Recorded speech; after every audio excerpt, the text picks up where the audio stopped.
मतलब अलग ही लोग होंगे। जब मैं हाँ वहाँ गया तो मुझे पता चला कि कुछ नहीं, जैसे सब अपने जैसे ही है। हाँ।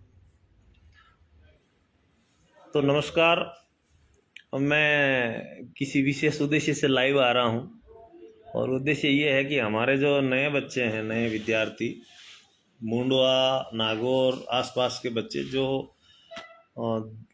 CUET में जिन्होंने आवेदन किया है, पिछली साल काफ़ी बच्चे गए हैं, तो उनमें से हम एक विनायक सेनबी मॉडल का विद्यार्थी रहा है और इसका फाइनली NDA में सिलेक्शन हो चुका है। आज हम विनायक से आपको रूबरू करवा रहे हैं। विनायक जो है, आपको बता दें कि मिठाई लेके आया है और ये मिठाई जो है बहुत, इसकी कोई कीमत नहीं है, ये अमूल्य है, इसका कोई मोल नहीं किया जा सकता, ये भावनाओं का मिठास है। तो विनायक, सबसे पहले तो आपको हार्दिक बधाई कि आपने मुंडवा का ही नहीं बल्कि नागौर का, प्रदेश का नाम रोशन किया है और मुंडवा में अपने आप में UPSC को फाइट करके 199वीं रैंक पूरे देश में आपने हासिल करके एक इतिहास रचा है। और आपके जो जूनियर बच्चे हैं, साथी हैं और जो पढ़ने वाले बच्चे हैं, इनके लिए एक प्रेरणा का रास्ता प्रशस्त किया है आपने, क्योंकि वो आपके पीछे आने वाले बच्चे जो डरते थे आमतौर पे, जिनको डर है UPSC को लेकर के कि संघ लोक सेवा आयोग को फाइट करना कितना कठिन होता होगा, क्या होता होगा, तमाम तरह की चीज़ें होती है। तो सबसे पहले तो आपको बधाई के बाद हम पूछना चाहेंगे कि नेशनल डिफेंस एकेडमी में जाने से पहले आपने CUET का एग्ज़ाम दिया और CUET में आपकी अच्छी रैंक थी, तो आप JNU में फ्रेंच लैंग्वेज में पढ़ रहे थे और वहाँ अगर नहीं पढ़ते, किसी दूसरी कॉलेज में राजस्थान में पढ़ते, तो कुछ अंतर महसूस होता? SSB में जो इंटरव्यू में कुछ फ़र्क महसूस होता? जी सर, फर्क तो महसूस होता ही, क्योंकि JNU में जाने के बाद जो एक्सपोजर मिला और जो मौका मिला मुझे लोगों के साथ, अलग अलग तरह के लोगों के साथ कम्युनिकेट करने का और दूसरी भाषा सीखने में, तो वो एक बड़ा ही अच्छा एक्सपीरियंस था, उससे काफ़ी हेल्प मिली। वो मैं सोचता हूँ अगर मैं किसी यहीं लोकल किसी अगर कॉलेज में रहता तो इतना एक्सपोजर नहीं मिलता और अपनी पर्सनैलिटी को मैं उस तरह से ग्रूम नहीं कर पाता जिस तरह से मैंने JNU में किया है। JNU में जाने के बाद आपका बच्चों, देश भर के बच्चों के साथ इंटरेक्शन हुआ, तो वहाँ JNU में जाने से लोग डरते हैं, कुछ बच्चे, कि आमतौर पे कुछ लोगों के भीतर ये धारणा है कि बच्चा वहाँ जाकर के बिगड़ जाता है, वहाँ माहौल ख़राब है। तो आप तो वहाँ ऑलरेडी पढ़ ही रहे हो और आपने UPSC का ये कंपटीशन फाइट किया है, तो आप क्या कहना चाहेंगे JNU के वातावरण के बारे में? जो ये धारणा है वो तो उनका तो मैं विरोध करता हूँ पहले से ही, क्योंकि ऐसा कुछ नहीं है। जैसे आप यहाँ रह रहे हो सब कुछ वैसा ही है और अच्छा ही है अंदर, जैसा आपको और भी काफ़ी चीज़ें जानने को मिलती है। जो इंसान उस कैंपस के अंदर रह रहा है और वहाँ पे पढ़ाई कर रहा है, तो वो हर चीज़ को अलग अलग अलग डायमेंशन से देख सकता है, ना कि किसी एक विचारधारा से जुड़ करके। जैसे मैं वहाँ गया तो कोई एक्ट है, जैसे भी कोई भी एक्ट जो सरकार बनाती है, तो हम तो केवल वही देखते हैं जो सरकार ने बनाया है, तो उसके क्या क्या बेनिफिट्स है और क्या क्या नुकसान है। लेकिन वहाँ पे जब आप जाते हैं तो वहाँ पे काफ़ी सारे लोग हैं जो अलग अलग पर्सपेक्टिव अपना देखते हैं और उसको डिस्कस करते हैं। तो आपको जानने को मिलता है कि अच्छा इन्होंने ऐसा किया है तो क्यों किया और कैसे हुआ, वो सब वहाँ की एक अच्छी चीज है। ओपन डिस्कशन का एक अच्छा वातावरण है वहाँ पे। हाँ और वहाँ पे जात पात भेदभाव छुआछूत ये चीजें है या नहीं है, आपने क्या कैसा महसूस किया? ऐसा वहाँ कुछ नहीं है। हाँ वहाँ वो है कि अगर आप में काबिलियत है तो आप ऊपर हैं, अगर आपके पास नॉलेज है आप अच्छी तरीके से अपनी बात रख सकते हैं। हाँ, मैंने भी वहाँ विजिट किया पहली बार, तो देखा कि एक मेंबर ऑफ पार्लियामेंट का बच्चा था, एमपी का बच्चा। तो काफ़ी बातें करने के बाद में पता चला, वो जो साथी थे उन्होंने कहा ये एमपी के बच्चे हैं। वो एमपी से किसी एमपी के बच्चे थे, पीएचडी कर रहे थे। तो कहा यहाँ कोई फर्क नहीं पड़ता, मिनिस्टर का बच्चा हो चाहे गरीब का बच्चा हो। तो क्या ये सच है? हाँ सर, ये सच है। इसका मतलब है कि भाई देश की जो बौद्धिक संपदा है वो दिल्ली में विराजमान है, और देश के टॉप मोस्ट जो फैकल्टीज है वो भी मुझे लगता है कि जेएनयू और दिल्ली में हमें मिल ही जाता है। वहाँ जेएनयू में हॉस्टल व्यवस्था कैसी है? हॉस्टल व्यवस्था सर अच्छी है, और कुछ टाइम लगता है, पहले जैसे 1-2 महीने हॉस्टल लिस्ट अलॉट होने में, वो उनके कुछ एडमिनिस्ट्रेशन के कारण होता है। हाँ, प्रोसेस है वहाँ का, हाँ, वहाँ प्रक्रिया है। प्रोसेस है। तो लेकिन वो भी मतलब कोई चिंता करने वाली बात है नहीं, वहाँ के सीनियर्स बहुत ही कोऑपरेटिव है। आप वहाँ जाते हो तो आपको आराम से हेल्प करते हैं, वहाँ स्टे कैंपस के अंदर स्टे वगैरह कराने में, और भोजन मेस वगैरह में भी आप अच्छे से आराम से खा सकते हो। अच्छा, अब मैं अगला जो प्रश्न पूछ रहा हूँ उसका उत्तर फ्रेंच में चाहूँगा, कि आपने जितना फ्रेंच सीखा है वो फ्रेंच में देने की कोशिश करना आप। हमारे जीवन में सफलता को लेकर के अलग अलग लोगों में विचार, अलग अलग सिद्धांत हैं। तो एक विद्यार्थी के जीवन में डिसिप्लिन का क्या महत्व है, इसका आंसर मैं फ्रेंच में चाहूँगा।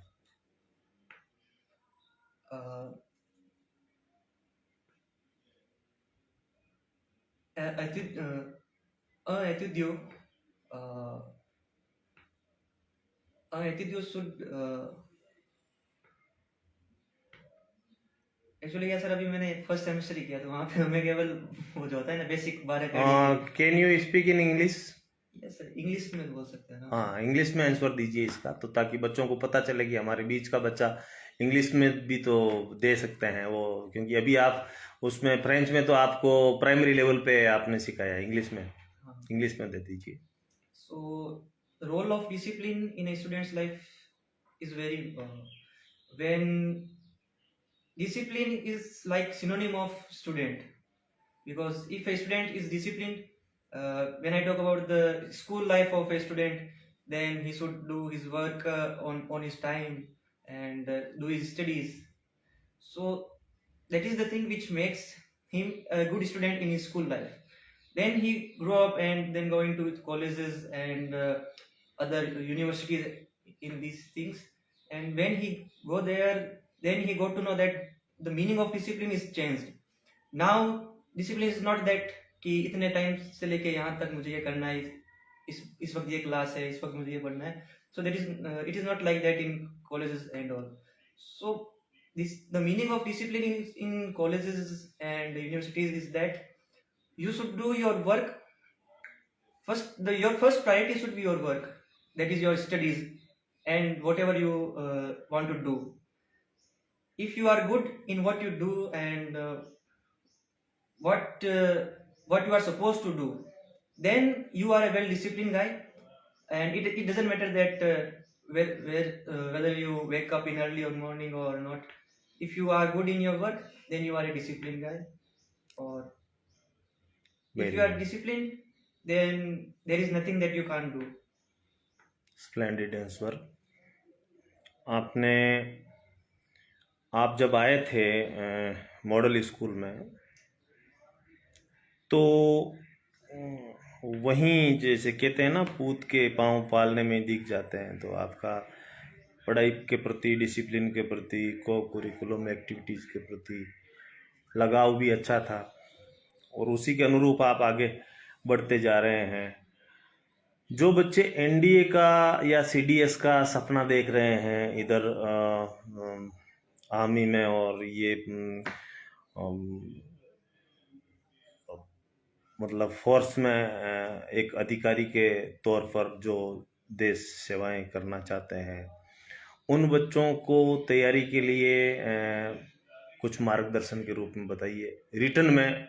और देन रिटर्न में कई बच्चे पास भी हुए हैं हमारे मुंडवा के, लेकिन एसएसबी में विशेष रूप से एसएसबी का आप बताइए वहाँ का एक्सपीरियंस। और वहाँ जो इंटरव्यू हुआ तो आपको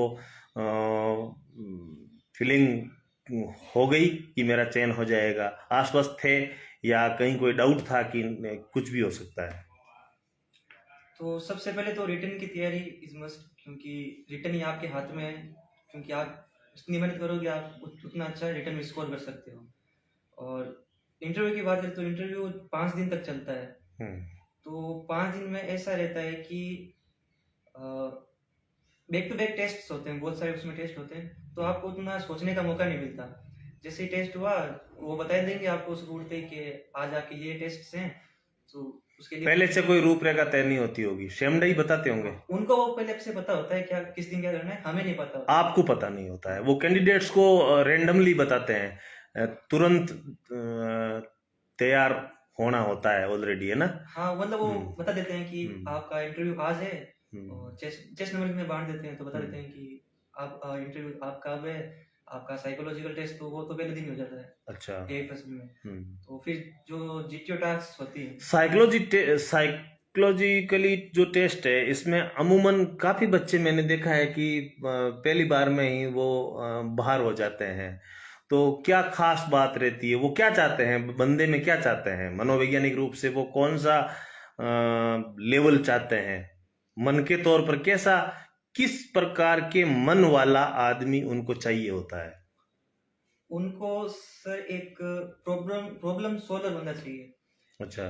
कि कोई भी प्रॉब्लम हो तो 2 तरह के लोग होते हैं। एक तो मतलब बैठ जाते हैं कि यार इतनी बड़ी प्रॉब्लम है, ऐसा हो गया वैसा हो गया। और दूसरे तरीके के वो लोग होते हैं जो प्रॉब्लम को देखते ही इंस्टेंट उनका वो माइंड सॉल्यूशन के लिए काम करना शुरू कर देता है। जैसे उसमें भी साइकोलॉजिकल टेस्ट में होता है, जैसे कुछ पिक्चर्स वगैरह में दिखाते हैं, तो हमें उसके ऊपर स्टोरी लिखनी होती है। तो कहीं एक्सीडेंट हो गया वैसी स्टोरी है, तो जो पहले टाइप वाला इंसान है वो ये सोचेगा एक्सीडेंट हो गया, अब कोई मर गया है, फिर ये हो गया। और जो दूसरा बंदा है प्रॉब्लम सॉल्वर, वो करेगा कि अच्छा एक्सीडेंट हो गया, कोई नहीं, फर्स्ट एड दो इसको, एम्बुलेंस बुलाओ, जो वो उसके समस्या का समाधान के बारे में सोचेगा, हाँ। पॉजिटिवली लेगा, वो चुनौती के रूप में लेगा। हाँ। यहाँ पे ये बहुत बड़ी बात कही है बच्चों को, ये आपने क्लू दिया है कि भाई आमतौर पे घटना हुई, कोई एक्सीडेंटल घटना है, तो उसकी केवल कहानी नहीं बनानी होती है, कहानी के साथ साथ उस कहानी में आपका रोल क्या है ना? हम उस घटना के साक्षी हैं, तो क्या कर सकते हैं वहां पे?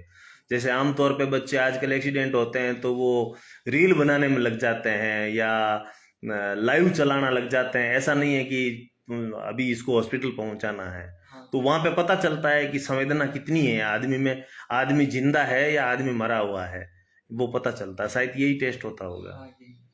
तो आपका कितने टाइम तक चला वो इंटरव्यू साइकोलॉजिकली वाला?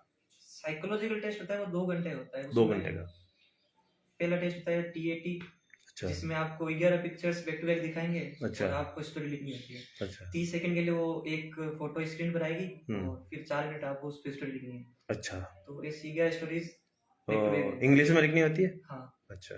और फिर होता है WAT, जिसमें 60 वर्ड आएंगे, 15 सेकंड के लिए एक वर्ड आएगा, और आपको वर्ड देख के उसके ऊपर सेंटेंस लिखना है। अच्छा। जैसे कोई वर्ड आ गया, नाइफ आ गया, तो वहां पे भी होता है, जैसे अगर कोई नाइफ है तो कोई ये लिख सकता है कि हाँ knife is used in kitchen to cut vegetable. कोई ये भी लिख सकता है कि मारने के लिए, मर्डर के लिए। तो ये होता है। वो साहचर्य का चीजों का, वो वहाँ पॉजिटिविटी और नेगेटिविटी का पता चल जाता है कि ये किस एंगल से सोचता है चीजों को। और फिर वो भी होता है कि इतना मतलब टाइम शॉर्ट कम रहता है उसके अंदर कि आपको ओरिजिनल जो आपका है वो ये निकलता है वहां पे। और फिर होता है SRT, जिसमें सिचुएशन रिजेक्शन टेस्ट कहते हैं, जिसे उसके अंदर 30 सिचुएशंस आपको देंगे, 60 सिचुएशन देंगे, आपको उनके अपना रिएक्शन लिखना है उनमें। हम्म और फिर होता है SDT, सेल्फ डिस्क्रिप्शन टेस्ट। उसके अंदर आपको अपने बारे में 4 पैराग्राफ लिखने होते हैं। अच्छा तो ये 4 टेस्ट को मिला के साइकोलॉजिकल टेस्ट कहते हैं। ठीक है। फिर साइकोलॉजिकली टेस्ट के बाद में फिर अगला टेस्ट? फिर ये फर्स्ट डे पे हो जाते हैं, जैसे स्टेज 1 हुई तो पहले फर्स्ट डे हो गए और आप उसमें अगले स्टेप में चले गए। हाँ हम्म स्क्रीनिंग हुए तो फिर AFSB में ये होता है कि साइकोलॉजिकल टेस्ट उसी दिन होता है और बाकी SSBs में सेकंड डे होता है। अच्छा और साइकोलॉजिकल टेस्ट होने के बाद आपको वो बता देंगे कि आपके इंटरव्यूज कब कब है, क्योंकि बहुत सारे रहते हैं बंदे, तो सबका अलग अलग डेट्स पे वो बता देते हैं। अच्छा अच्छा अच्छा। तो मेरा जो था वो सेकंड डे पे ही था इंटरव्यू। अच्छा पर्सनल इंटरव्यू होता है जिसमें असेसर सामने बैठेगा, वो आपसे क्वेश्चन पूछेगा। वो बैक टू बैक होते हैं। अच्छा बचे हुए 2 दिन तक चलते हैं। अच्छा। 10 टास्क जो होते हैं उसमें क्या सब्जेक्ट किससे रिलेटेड होंगे? टास्क कौन से सब्जेक्ट से वो रिलेटेड जैसे होंगे? जैसा कि उसका नाम है ग्रुप टास्क। अच्छा तो बाकी जो भी पहले वाले जो थे, जैसे साइकोलॉजिकल टेस्ट हो गया या इंटरव्यू हो गया, वो आप अपने पर्सनल लेवल पे करेंगे। एक ग्रुप को लीड कर सकते हैं, एक टीम में वर्क कर सकते हैं या नहीं कर सकते, वो वहाँ पे वो चेक करते हैं उसमें। अच्छा। ग्रुप टास्क में आपकी लीडरशिप चेक की जाती है शायद, हाँ है ना? तो उसके अंदर सबसे पहले तो 2 ग्रुप डिस्कशंस होते हैं। उसमें वो आपको टॉपिक्स देंगे, आपको आपस में डिस्कशन करना है। देन उसके बाद ग्रुप प्लानिंग एक्सरसाइज जिसे कहते हैं, उसमें एक कार्डबोर्ड पे आपको पूरा नक्शा बता देंगे कि यहाँ पे कुछ बॉम्ब है, यहाँ पे कुछ वो है टेररिस्ट। तो एक मतलब वो रह जाएगा कि आप इतने जने हो तो आप प्लान बनाओ कि इस सिचुएशन में आप हो तो आप इसको सॉल्व कैसे करोगे। और फिर उसको सब अपना अपना इंडिविजुअल प्लान बनाएंगे और फिर ये आपस में डिस्कस करके एक कॉमन प्लान पे आते हैं। तो ये होता है ग्रुप लर्निंग एक्सरसाइज। इसके बाद जैसे कुछ ग्राउंड वाले होते हैं, जैसे PGT, progressive group task, half group task. तो इनमें होता है कि आपको मैदान में ले जाएंगे, वहाँ पे कुछ ऑब्स्टेकल्स वगैरह रहेंगे। अच्छा। फिर आपको रस्सी, बल्ला, पट्टी वो देंगे, आपको उनका यूज करके और अपने जो टीममेट्स है उनके साथ उन ऑब्स्टेकल्स को पार करना होता है। अच्छा। तो इनमें वो आपकी जो रीजनिंग एबिलिटी है, जो ऑन ग्राउंड आप क्या सोचते हो और कैसे एग्जीक्यूट करते हो उस चीज को, अच्छा उसको चेक करते हैं। फिर उसी के अंदर कुछ है जैसे लेक्चरेट होता है, जिसमें आपको एक टॉपिक देंगे, आपको उसके ऊपर 3 मिनट तक बोलना रहता है। अच्छा। और देन उसके बाद कमांड टास्क है, जिसमें आपको कमांडर बना देंगे और आपको फ्री कर देंगे कि आप अपनी टीम में से 2-3 जनों को ले लें और फिर उनको समझाए कि इस टास्क को हमें करना है। वो कुछ नहीं कहेंगे, वो बस आपको सपोर्ट करेंगे, आपको पूरा अपना काम करना है। अच्छा। तो इस तरह से काफी टेस्ट होते हैं। आपको कौन सा टास्क दिया था उस समय बोलने के लिए, जो 3 मिनट में उस दौरान? उस वक्त जैसे एक कार्ड देते हैं, उसके ऊपर 4 टॉपिक्स रहते हैं। तो मैंने उस पे चूज किया था ब्लैक मनी। अच्छा, ब्लैक मनी वाले पे आपने बोलना। ठीक समझा। अच्छा, एट लास्ट जब आपका उसमें इंटरव्यू का लास्ट दिन था, तो उसमें क्या क्या चीजें शेष रह जाती है? उसमें फिर कॉन्फ्रेंस होती है। अच्छा, जिसमें सामूहिक सभी लोग एक साथ बैठते हैं या कैंडिडेट सिंगल बैठता होगा? हाँ, सभी कैंडिडेट्स को एक हॉल में बैठा देंगे। अच्छा।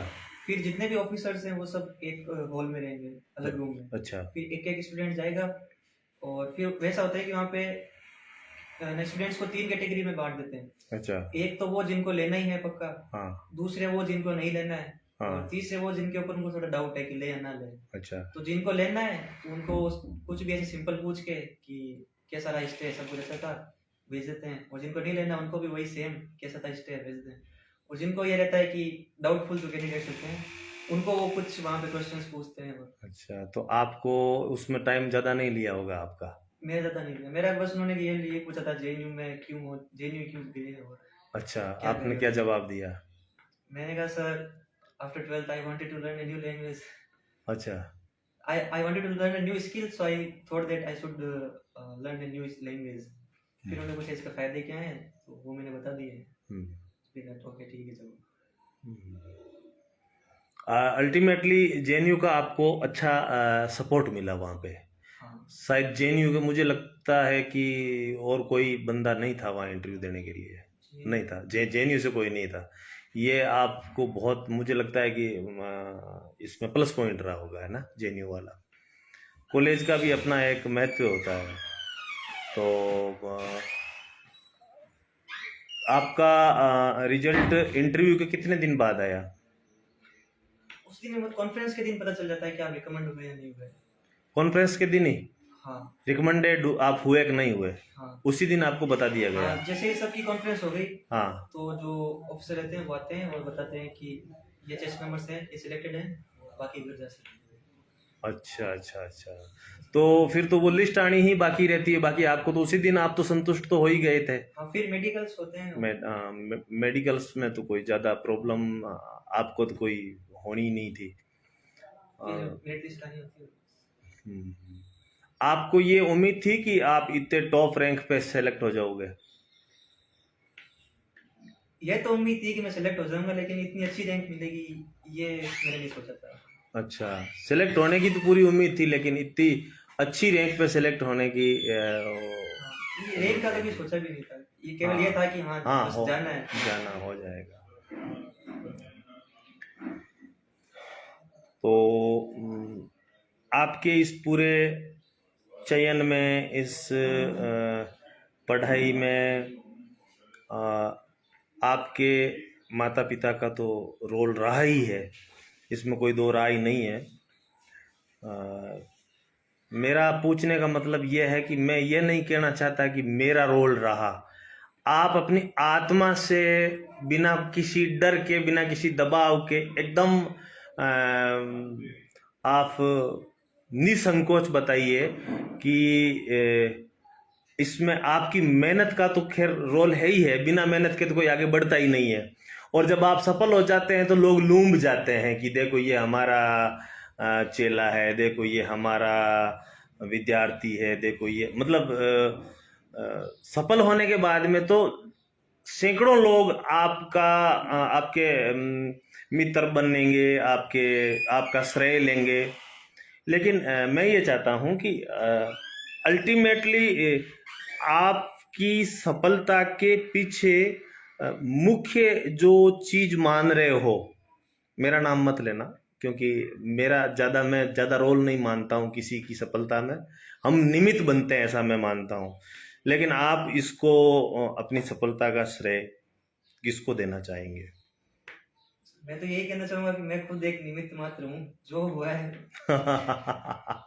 तो मेरी भाषा बोल रहे हो मेरी भाषा मेरे ऊपर काम में ले रहे हो मतलब पेरेंट्स की मेहनत थी, हाँ, टीचर्स का गाइडेंस था, टीचर्स का गाइडेंस और पेरेंट्स की मेहनत, उन्हीं को देख देख के बहुत बढ़िया बात है। सार रूप में यह है कि पेरेंट्स अगर सपोर्ट करे बच्चों को, और टीचर्स अगर सही ढंग से मार्ग दिखा दे बच्चों को, तो बच्चे कुछ भी कर सकते हैं। शायद यही कहना चाह रहे हैं आप, क्योंकि चाहे बच्चा मुंडवा का हो, चाहे बडाना का हो, चाहे खेण खारडा का हो, चाहे इनाना जंदाना खजवाना का हो, बच्चे बच्चे होते हैं, उनको वातावरण नहीं मिल पाता है, शायद मेरा ये मानना है। आप सहमत हैं इसमें? बच्चे तो बच्चे ही होते हैं, वातावरण उनको मिलता नहीं है। और दूसरा, मेरी एक निजी सोच रहती है कि मुझे बड़ा दुख होता है कि पढ़ने वाले बच्चे, इंटेलिजेंट बच्चे, छोटे छोटे सपने लेकर के और वहाँ चले जाते हैं पुलिस में। मैं कोई बुराई नहीं कर रहा हूँ, जैसे ग्राम सेवक बनना है, पटवारी बनना है, पुलिस बन गए, वायु सैनिक बन गए, थल सेना में सैनिक बन गए, और परसेंटेज उनका देखें तो वो 90 अबव परसेंटेज हैं। क्या बच्चों को सपने इतने ही छोटे देखने चाहिए, या यूपीएससी के सपने देखने चाहिए? मेरा तो यह कहना है कि इसमें घर वालों का बहुत बड़ा रोल होता है। तो एक तो यह होता है कि आप बच्चों को एक तो होता है कि आप उनका वो होता है कि इनकी लाइफ सेट हो, ऐसा कुछ करके उनकी एक तो उनकी परवरिश करो। या फिर एक ये होता है कि आप उन बच्चों का केवल कैरेक्टर बिल्ड करो, बाकी वो जो करना चाहे उनको फ्री कर दो, इंडिपेंडेंट कर दो। जो वो बनना चाहे कि हाँ सपोर्ट है, तुझे जो करना है तो वो कर, जो तुझे चाहिए वो हम दे देंगे, बाकी जो तुझे करना है वो कर। तो ये होता है कि जो बच्चा है वो इंडिपेंडेंट फील करता है, फिर वो जो एक नॉर्मल अपना एनवायरनमेंट है उससे हटके भी आगे देख सकता है कि आगे क्या है, फिर वहाँ की ट्राई कर सकता है। ये अगर हम लोग इनको फ्री कर दें बच्चों को, अभिभावकों के लिए ये अच्छा मैसेज है कि बच्चों पे थोपे नहीं चीज़ें हम जब थोपते हैं तो दिक्कतें आती है कि तुम्हें यही बनना है। जो पेरेंट्स ये कहते हैं कि तुम्हें यही बनना है, तो ये पड़ोसी का बच्चा ये बन गया, तो बच्चे कोई फोर्ड कंपनी की कारें तो है नहीं जो एक ही मॉडल की बनेगी, है ना। हर बच्चे में पोटेंशियलिटी अलग अलग है। तो उन पेरेंट्स के लिए मैसेज आपकी तरफ से क्या होना चाहिए? यही कि बच्चों को, हाँ उनको फ्री कर दो, उनको फ्री कर दो, बच्चों की इच्छा के अनुसार बच्चों को करने दो। देखा देखी अगर हम बच्चों को कुछ बनाना चाहेंगे तो शायद बनाने की जगह बिगाड़ देंगे। ये काफ़ी मुझे लगता है कि प्रैक्टिकल चीज़ है। बच्चों की इच्छा के अनुसार उनको हम करने देते हैं तो उनका विकास स्वाभाविक रूप से ठीक होता है। तो विनायक, बड़ी खुशी का पल है और आप बहुत आगे जाओगे। अभी तो आपकी यात्रा शुरू हुई है और यात्रा की शुरुआत में आपने मेट्रो स्टेशन पकड़ लिया है, तो आपकी बड़ी बड़ी यात्राएं अभी जीवन में बाकी है। जो बच्चे पढ़ रहे हैं, जो अभिभावक पढ़ा रहे हैं, सपोर्ट कर रहे हैं, जो टीचर पढ़ा रहे हैं, इन तीनों के लिए क्या मैसेज है? बच्चों के लिए, टीचर्स के लिए, अभिभावकों के लिए।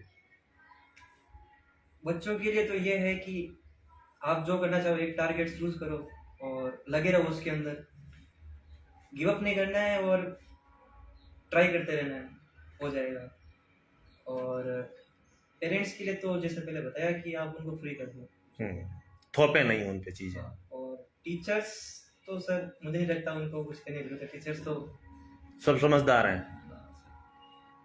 क्योंकि टीचर से मैंने खुद ने सीखा है, तो फिर उनको तो मैं उनको ज्ञान क्या दूं? अच्छा,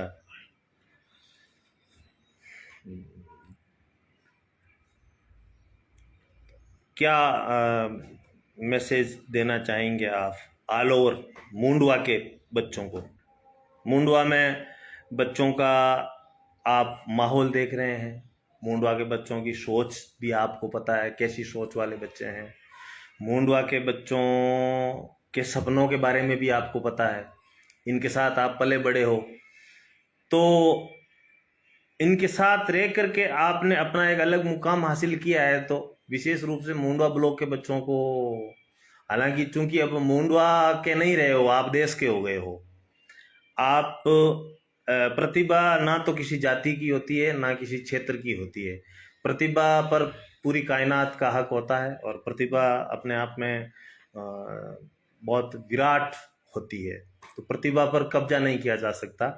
फिर भी मेरा क्या है कि इस क्षेत्र के बच्चों से भी स्पेशल लगाव होने के नाते मैं आपसे पूछ रहा हूँ कि मैं कई बार बच्चों को कुछ हरकतें करते देखता हूँ तो मुझे पीड़ा होती है। आप जैसे बच्चे जब सफल होकर के आते हैं और गले मिलते हैं तो मुझे लगता है कि ये शायद भी सिलेक्शन विनय का नहीं हुआ है, सिलेक्शन मेरा हुआ है। आपने लिस्ट आउट होते ही शायद मुझे फ़ोन किया और कई बार फ़ोन कर दिए, तो मुझे आपके वो मिस कॉल देखते ही, वो कॉल देखते ही इतने कॉल विनायक ने किए, इसका मतलब सिलेक्शन तो हो ही गया इसका। यहाँ के हमारे इन बच्चों को क्या मैसेज देना चाहेंगे आप विशेष रूप से?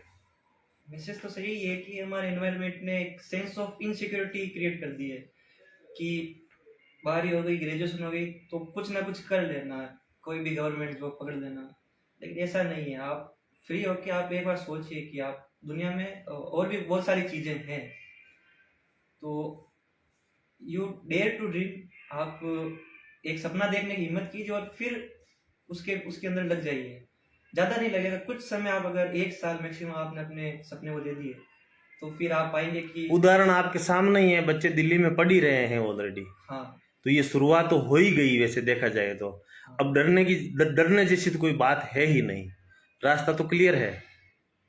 एक करियर को लेके इनसिक्योरिटी रहती है ना हाँ कि अब क्या होगा, क्योंकि हमारे नॉलेज में उतने सारे वो जो अपॉर्चुनिटीज है वो हमें पता नहीं होती है, तो हमें रिसर्च करना होगा कि ज्यादा से ज्यादा जानना होगा, देश दुनिया में देखना होगा। आप ही के साथ की एक बच्ची राम कंवरी का पिछली बार मिरांडा हाउस में सिलेक्शन हुआ था, उसने मुझे 10 बार पूछा, सर वहां मैं चली तो जाऊंगी, नौकरी की क्या गारंटी है, मैं चली तो जाऊंगी, नौकरी की क्या गारंटी है।